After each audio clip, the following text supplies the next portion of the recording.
But Death doesn't like it when you mess with his plans. This book, it will show you everything you need to know to keep our family safe. It all started with Grandma. Death is coming for us because we were never supposed to exist. Watch out! Only by embracing death will it pass you by. Maybe Death's not actually coming for our family. Because that would be crazy. Good luck. Alrighty, I just got fresh out of the theater and I recently watched Final Destination Bloodlines. This is going to be my non-spoiler discussion of the movie. At the end, I'm going to talk about spoilers, but I'm going to clearly talk about non-spoilers as much as I can. So it's like, how do we do this dance, Cinderella? I don't know, but I'm going to try to be vague as much as possible for people who are interested in seeing the movie. And then when there's spoilers afoot, I'm going to let people know when it's time, a 1, 2, 3 countdown, and then it's going to be spoiler territory for some of the stuff that I really liked, hated, and felt mixed about, but they might be sensitive details. All right. How do we get started with Final Destination? Now, I've been a fan of the franchise low-key for a couple of years now. I never really got to see a theater experience of Final Destination. I know that's crazy. I've mostly been watching the DVDs, the Blu-rays of Final Destination 2 and 3. And I remember the choose your own adventure route with Final Destination 3, where you can actually change the course of the movie with certain decisions. And it kind of reminded me a little bit of choose your own adventures with Goosebumps, which I thought was very entertaining to see in movie format. That was kind of cool that you could dictate the story the way that you want. And then moving on to Final Destination 5, enjoying that, but the premise is very, very cool, unique. It's not a typical slasher villain that you see walking around like Freddy, Michael, Jason. Despite those characters being very, very entertaining villains, you have the premise of death itself. Death is coming because basically the premise is that some survivors have seen a premonition. They might have seen something ahead of time that was about to happen, whether it's a plane crash, a pileup, a lot of real life freak accidents happening, right? They see the premonition, they see themselves die, and then they sort of revert back to a like bird's eye view and they see, oh shit, something is going to happen. This plane is going to blow up. This boat is going to crash. This building is going to explode. And then they decide to go back and warn everyone, get out of the area and save themselves from imminent death. But in doing so, they kind of cursed themselves in the process, right? They decided to essentially ruin Death's design. Death had them planned to be killed at that moment, and because they are not there, they are going against the design. So what Death will do in the series is create something called these little Rube Goldberg effects, where Death would knock down a chair, a rake or something, maybe a penny would be involved into the situation, and then slowly but surely you would have this mousetrap of affairs before the ultimate person that is destined to dies in the worst way possible leading up to it. And it's quite entertaining. I love this franchise like to death, and Final Destination Bloodlines is really no different. It's about the premise of family and bloodlines. There's a character at the beginning that you're gonna clearly see. You can see it in the trailers and everything, and she sees the premonition, and when she sees it, she tries to stop everyone involved to like sort of get out of here, let's go, and she saves everyone. But in doing so and replicating more babies and stuff like that, she has doomed her family, because her family was not meant to exist. She was supposed to die at that exact moment. And now all of the people that have grown up now, they are cursed. The cousins, the nieces, the uncles, the nephews, the sons, the daughters, all you can think of, these people are now cursed. And it's an interesting premise because it feels a bit fresh. They never done something like, oh, it runs in the family before, so it does feel unique in that regard. But I will say that if you're going to see this movie to see what is essentially something that is a reinvention of the wheel, a reinvention of Final Destination, something completely new, something like a soft reboot, you're not gonna really get none of that premise here. You're going into this movie, once again, expecting it to be up to the namesake, and you're gonna get a bunch of kills in this regard as well, like a boatload of kills. It's what Final Destination is all about, and this movie doesn't deliver in spades with the kills. I would say yes. Now, I've seen people complain about the CGI affairs in the beginning of the film, mostly because that's where most of the CGI was for the kills. You see people getting skewered, and you know they're like shadow people a little bit. You know, you can tell there's like that blue screen there, but it's not the worst thing in the world. They mixed a lot of practical effects. There's actually people, you know, just screaming, running all over the place, a person on fire, and you really do see that tension highlighted for most of what they do. It's just obvious that yes, Final Destination itself as a franchise is going to have CGI. So I don't know what people expect when they say, oh, this is CGI or whatever. It just depends on how bad it looks. But I think the movie does a great job after the opening, and the kills start to look very disgusting. You see people's faces get like smushed in.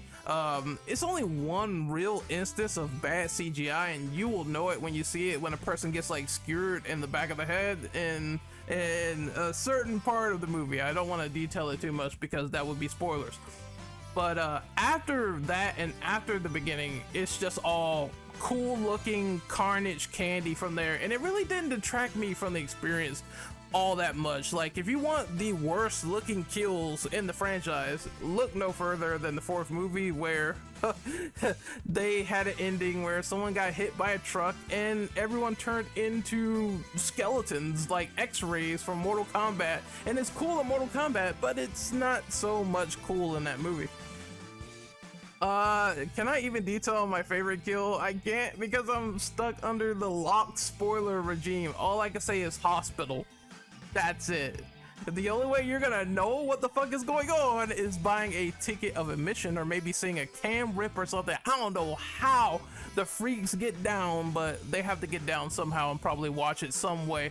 Just hospital, and that's it, because my god, that's another cool example of the practicality that they have in this film. And when they do show like the really bloody intestines and stuff like that, and it gets very intense, I love it.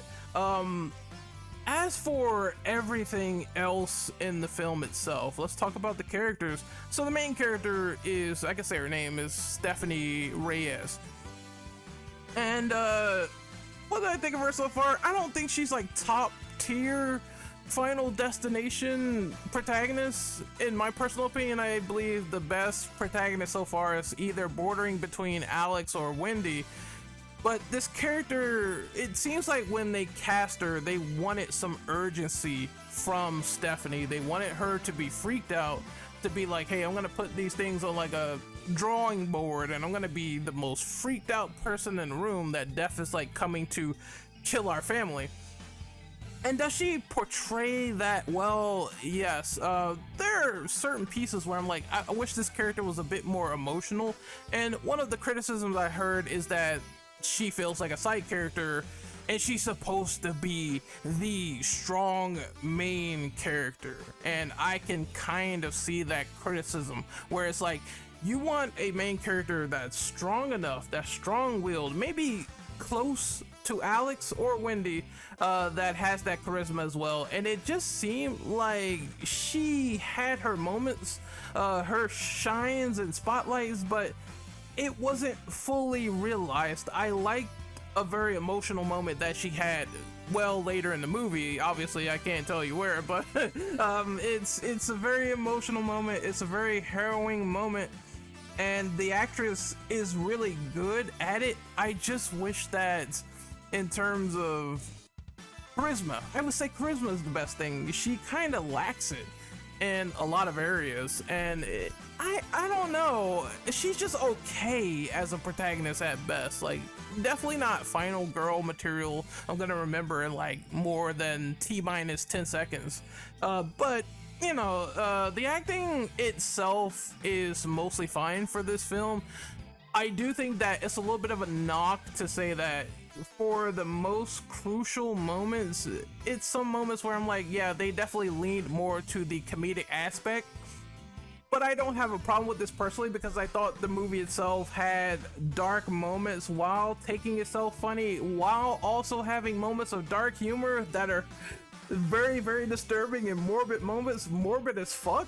It's like places the movie goes to where I'm like, oh, I didn't think they would actually go there or have this particular discussion involving how are we gonna take people's life force, because they do bring back a lot of lore from the previous Final Destination films, like, oh, if you kill someone, you take their life, and then there's two people having a very morbid conversation, and it's just dark and funny. And I think that's gonna get a rise out of people in the film, because when you're trying to stay alive, you think of all the possibilities. It's part of the human mind. It's part of the human DNA as we go. We talk about this stuff and endless possibilities. And I like that the directors and the writers are just as fans as we are. And it's really reflected in the film to a top degree. My favorite is the character of Eric. Eric is just, he's the scene stiller. You have that scene stiller character. That's part of the reason why I guess people said, oh, Stephanie is the main character, but she feels like a side character in her own movie. And then you have other characters that might outshine her a little bit, and Eric's like really fucking funny and hilarious, and just what he does stands out.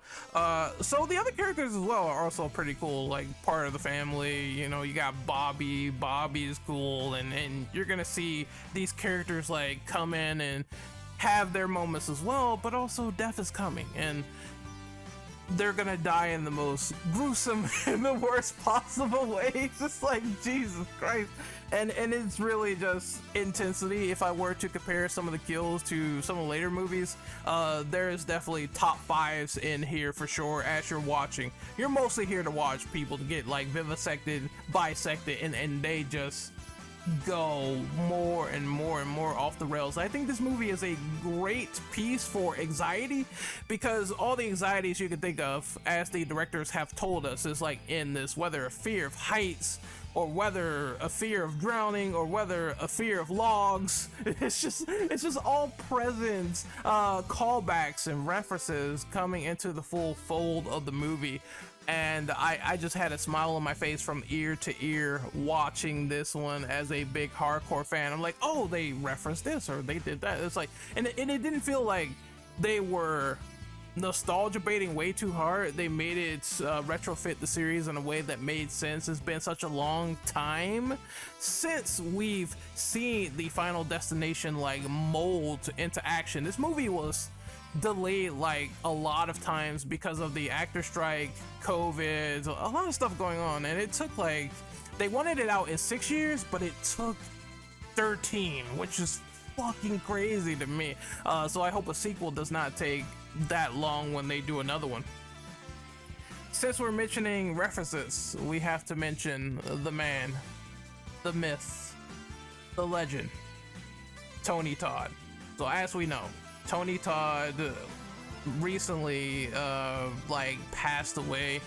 I'm sorry if the year is eluding me when he exactly passed, but I know he was finished filming for this film and doing the principal photography well beforehand. A huge icon in the scene of horror. He was Candyman, which a lot of people really reminisce and know him for with this character, and he has that compelling dark voice. I can't really imitate it as the greatest, but he was also Venom in Spider-Man 2, and you know, the guy was really embodying William Bludworth in the series, which is a mortician, and he sort of tells the people like, oh, death is coming for you in this various way, and you don't fuck with that Mac Daddy. His role in this movie is probably going to be the most saddening and sentimental one to the fans, because there's a scene where he gives the spiel of what death does and what death is going to do and the various means of breaking the cycle, but he sort of starts to get up and talk to the audience and tell them certain things that are very like life inspiring about continuing on and living every day to the fullest. And it's just really impactful. It's really powerful because you know that behind this he was terminally ill, he was dying during this film. So I believe that Tony Todd fans themselves, they are going to cry when they see this film. They are going to cry. They're going to really, Bludworth people, they are really going to be super sentimental when they get to his performance, because he's just speaking to us at this rate and he's sort of telling us that this is the end, but live on. And I like that. I really like that a lot, that they just let him speak because they knew it was going to be his final moments on screen, and it created something beautiful and majestic. And it's something that a lot of people have been talking about so far with that particular performance, because we already know that the after effect of what happened. So definitely rest in peace, Tony Todd. Great performance as Bludworth. They incorporate him more. He's incorporated a bit more into the story, which I can't tell you because that's super spoilers, but I think people are gonna dig it. There's just one little nitpick I have with it that I'm gonna label at the end of the video. Overall, this is a fucking badass and rad movie, all right? Like, I thought it was a badass return to form for Final Destination after not seeing it for so long. And I gotta talk about the stuff I didn't like about the movie, unfortunately, because it's a lot to like. Kills, everything, some of the characters, some of the character traits, some of the characters that do still scenes, and mostly, like I said, the carnage candy is prevalent here. But one of the things I didn't like is the typical Final Destination, we don't really know how to end the film. The third act is quite honestly lackluster, for lack of better words. It really is. Like, the first and second acts, strong, I would say, very, very strong as they set up the foundation. And then the movie just ends abruptly, and then I'm just kind of like, that's it. When the credits came up, I didn't even believe it. I thought I was being pranked. All right, I thought it was a prank. You'll know it when you see it in full context, but I thought the film was gonna keep going after the fact. I was like, oh, wait, and then, oh, yeah, that happened. That's my non-spoiler thoughts. Oh yeah, that happened. Wait, it's over? Well, shit. All right then. And it's kind of a callback to another Final Destination film with the way they end it. And I don't think it had the same pizzazz. I don't think it had the same impact as that previous movie to do something like a bit, you know, similar. And try to have it in a way where it's like, oh, this is our sort of interpretation and rendition of it. And it just felt weaker in regards to them trying to replicate something, which I didn't think went over well. I like their original ideas where they included the grandmother, Iris, a lot more into the ending itself. And they changed some things around. I don't want to say who lives and who dies, but let's just say that one character symbolically decided to become another one, and I thought that was a better idea overall than to just say, hey, we're gonna imitate something else from the franchise as an ending but do it weaker. So that didn't pan out too well in my personal opinion, but I do think this film is a strong 9 out of 10. I do. I enjoyed it a lot more than I thought I would, despite my knocking up the point of the ending aside. I believe you're gonna have a great time in this film as a Final Destination fan. You're going to love all of the deaths and kills and whatnot, you may have a problem with the ending. I think if you're expecting this film to be vastly different and reinvent the entire wheel, to change everything and put in these new lore terminologies, and you're gonna be disappointed, because they definitely stick close to the chest of what they know. But what they knew was important, which was following the assignment. And following that assignment was what they needed to do with this film. Is the family bloodline thing enough to say is super duper original? It's fresh, it's interesting, but for all of the additions to lore that some lore enthusiasts might be looking forward to, you might not get that. But what they do add is fun.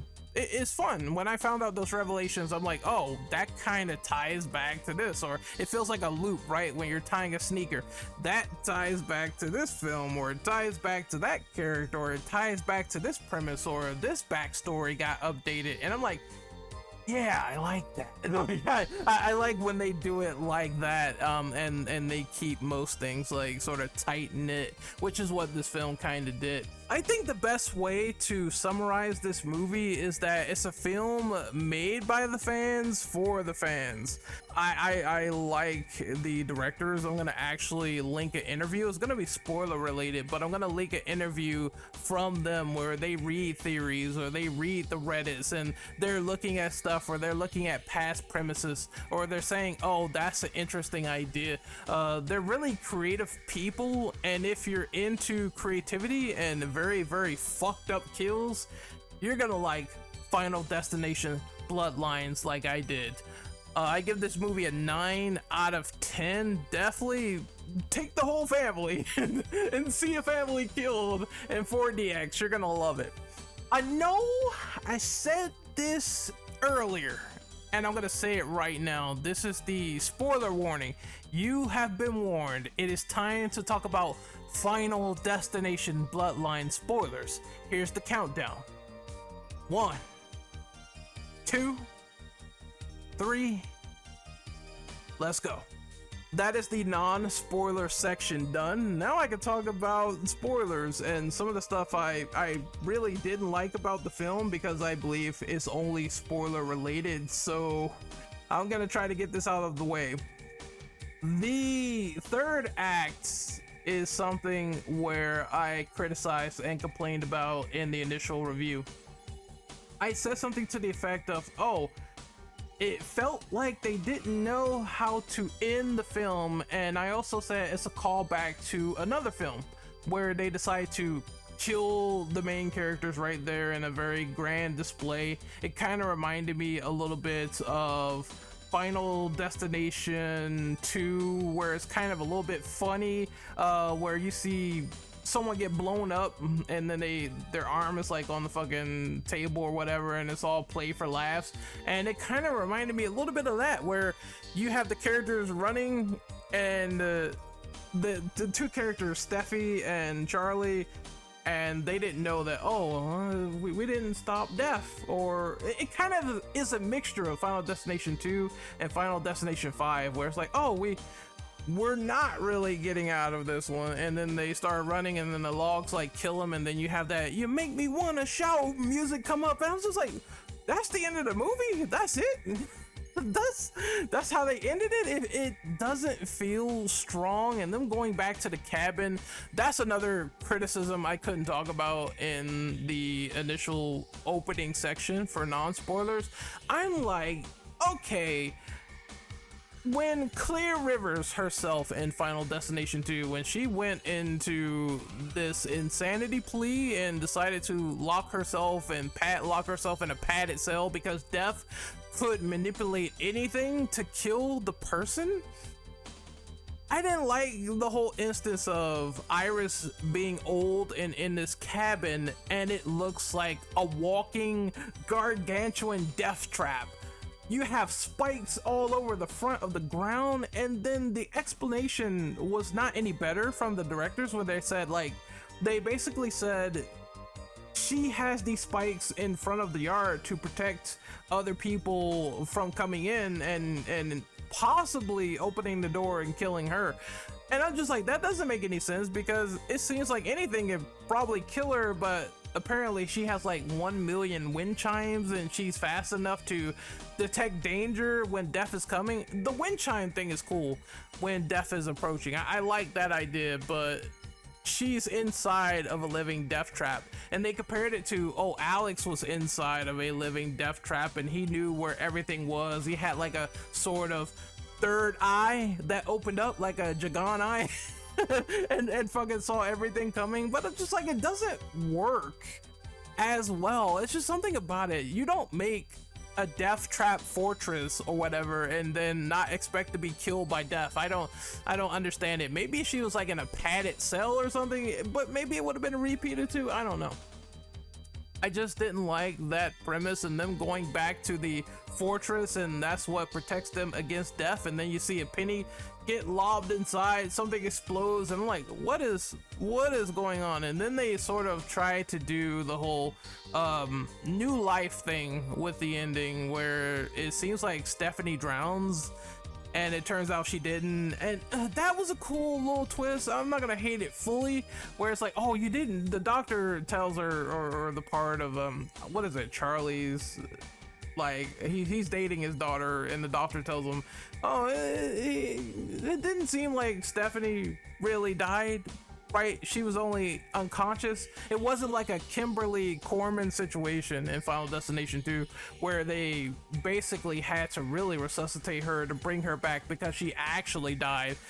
Hers was like, well, Stephanie's, hers was like a resuscitation, but she was just unconscious and that was it. And then death starts to play around, and then it loops back to the wrecked car in the beginning and the train tracks, and it's like, you come from whence you came and you die that way. And I thought it was kind of cool, but it seemed like it was rushed to me, in my personal opinion, and too many loops and spirals to the point where I wasn't really entertained by the third act as much as I should have been. And this has been a problem with many Final Destination movies, apparently, where they just don't have a strong third act, which I hope they work on for future references in future movies. Now, I love the whole fact that Bludworth was the child that was in the beginning, and he said before in Final Destination 5, I've seen stuff like this before with death. I've known this. I have known this for a long time, and it almost seemed like Bludworth was very supernatural. Maybe theories of people saying he's death himself, or he's working for the Grim Reaper. And in this movie, it seems like, as usual, this is one of my theories, that he was a survivor, right? And he's been surviving this whole entire time. And Iris has been helping him. He's been helping Iris. He's the one who made the death dungeon that you see in the film. And it's just kind of, it's a fun backstory. It's a fun loop to tie back to what Bludworth really is into, how long he's been studying the premise, how he was actually saved, and apparently death finds people having, you know, the cancer or whatever. He just thinks it's boring, and he wants to close that loop immediately. And the only thing this presents is, while Bludworth gets a sunset in this movie, so to speak, and I loved his speech and everything, and the backstory they presented, it does make a little bit of a plot hole, and I don't know how they will explain it. It means that, okay, if Bludworth was on Death's hit list for this whole time, how is it that Death isn't attacking him, or how is it that he survived this whole time? Like, what's the point of you know, the whole Death's design thing? Maybe he broke it, I guess, is one of the things you could speculate, but I just wish they explained that he broke the cycle somehow and it's not hunting him anymore, and how did he do it? And I don't think we're gonna really get that full conclusive answer unless it's on a scrap of paper, or it's just a throwaway line and that's it. I believe they should have went into more detail about the fact of how did Bludworth break the design of death, because you can only do it in two ways: kill someone, take their life, which I guess maybe you can sort of say. I guess maybe, now that I think about it, maybe he did like pop a cap in somebody's ass, like, right? Maybe he did. And he extended his life for as much as he could, and then death kind of was like, okay, we're gonna do the cancer bit. I'm not happy about it, because apparently, according to the directors, they don't like when someone does that. They get cancer and then they slowly die from it. They would prefer the person in death's design to die then. But yeah, maybe now that I think about it, he probably already knew what to do and figured out a way to beat it. I don't think he did the whole, oh, I'm gonna do the new life thing, because it doesn't seem like Bludworth, right? He says it's too risky. He says that stuff is like way too risky. So I don't know. I just wish they would have said how he broke it. But it just seemed weird to me. So I'm gonna sort of retract the plot hole thing, and I'm just gonna say, yeah, maybe they should have showed it in detail of how he broke the cycle, or maybe a line or said or something like that. I don't know. It just feels like a little bit neglectful. And I guess you can say that maybe some of the family is a little bit too, you know, what's that word I'm looking for? Relax, laissez-faire about some of the members being killed, because we just have a member killed, we move on to the next scene. And I guess this is a small little criticism. It could be a little bit more of an emotional build up like it was in the first movie, but I do understand that there are emotional moments in this film, and the one especially at the end with Charlie and Stephanie and the mom thing. But the mom death was funny, because she's like, oh, I'm gonna try to stay alive for as long as I can, gets crushed by a goddamn big ass like pole, right, smashing her head in.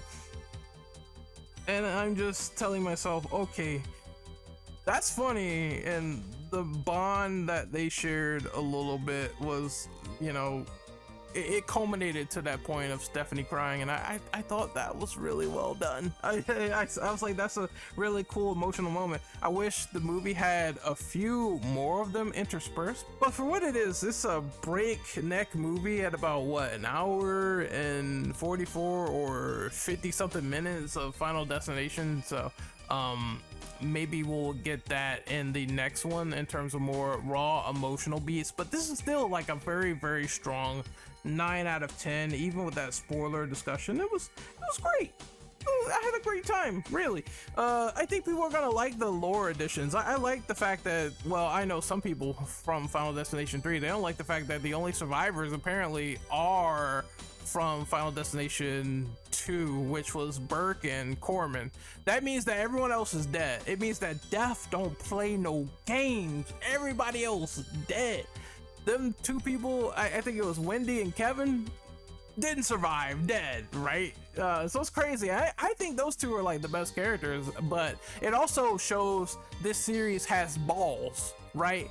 They're gonna kill off your fan favorites. They don't care. They're gonna kill off these people. You cannot escape forever. There are no escapes for a lot of people, and I like that fact that only 2 people got out and everybody else is dead. So cool all around. I would give this still a 9 out of 10. Definitely. I had so much fun just going in there and seeing people exploding into bloody pieces, and shit was some of that shit was so funny. I was so entertained by it 100%, and I think you will be as well. So once again, enjoy life and don't enjoy seeing pieces of glass on the floor and getting your head like thrown at a lawnmower. This anxiety of this film is like, oh man, logs on the street, everything. The stuff they was doing was crazy. MRIs, I said my best kill was the one in the hospital where the guy got like folded in half and the fucking wheelchair just like went inside of his back and twisted it. I'm like, oh god, that looks disgusting. God, that's crazy.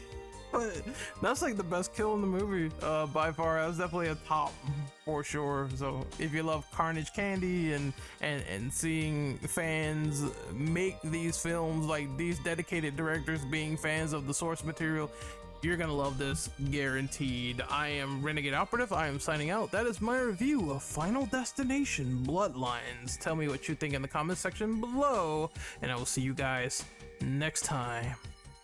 Good luck.